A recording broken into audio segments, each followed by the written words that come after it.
اعتکاف اللہ سے ملاقات کا بہترین موقع، صحیح احادیث کی روشنی میں۔ السلام علیکم ورحمۃ اللہ۔ رمضان المبارک کا آخری عشرہ شروع ہونے والا ہے۔ یہ وہ ایام ہیں جن میں رحمتوں کی بارش ہوتی ہے اور جہنم سے آزادی کا پروانہ ملتا ہے۔ لیکن اس عشرے کی سب سے خاص عبادت اعتکاف ہے۔ کیا آپ جانتے ہیں کہ اللہ کے رسول صلی اللہ علیہ وسلم ہر سال باقاعدگی سے اعتکاف کیوں فرماتے تھے؟ اعتکاف صرف مسجد کے ایک کونے میں بیٹھنے کا نام نہیں، بلکہ یہ دنیا سے کٹ کر خالق کائنات سے جڑ جانے کا نام ہے۔ آج کی ویڈیو میں ہم صحیح احادیث کی روشنی میں اعتکاف کی فضیلت، سنت نبوی اور اس کے ضروری مسائل پر بات کریں گے۔ اعتکاف کی فضیلت اور سنت نبوی۔ اعتکاف کی اہمیت کا اندازہ اس بات سے لگائیں کہ نبی کریم صلی اللہ علیہ وسلم نے مدینہ ہجرت کے بعد کبھی اسے ترک نہیں کیا۔ صحیح بخاری کی حدیث ہے، حضرت عائشہ رضی اللہ عنہا فرماتی ہیں، نبی کریم صلی اللہ علیہ وسلم رمضان کے آخری 10 دن اعتکاف فرمایا کرتے تھے، یہاں تک کہ اللہ نے آپ کو وفات دے دی۔ پھر آپ کے بعد آپ کے ازواج مطہرات نے بھی اعتکاف کیا۔ بخاری 2026۔ اعتکاف کا مقصد۔ اعتکاف کا اصل مقصد لیلۃ القدر کی تلاش اور اللہ کی رضا ہے۔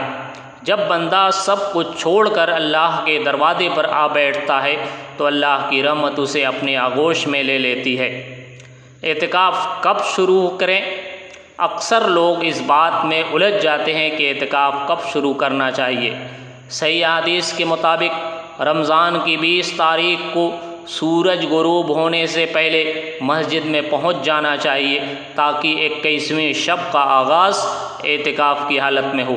نبی کریم صلی اللہ علیہ وسلم فجر کی نماز پڑھ کر اپنے اعتکاف کی جگہ خیمے میں تشریف لے جاتے تھے۔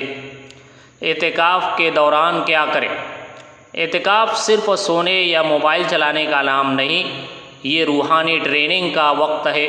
کثرت تلاوت، قرآن پاک سے اپنا رشتہ جوڑے، ذکر و اذکار، سبحان اللہ، الحمدللہ اور استغفار کی تسبیح جاری رکھے۔ دعائیں، خاص طور پر وہ دعا جو آپ صلی اللہ علیہ وسلم نے حضرت عائشہ کو سکھائی، اللہم انک عفو تحب العفو فاعف عنی۔ دنیاوی گفتگو سے پرہیز، فضول باتوں اور بحث و مباحثے سے بچیں کیونکہ یہ اعتکاف کی روح کے خلاف ہے۔ ضروری مسائل اور احتیاطی تدابیر۔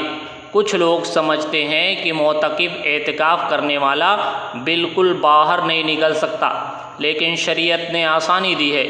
انسانی ضرورت، واش روم جانے، وضو کرنے یا اگر کھانا لانے والا کوئی نہ ہو تو کھانا لانے کے لیے مسجد سے باہر جانا جائز ہے۔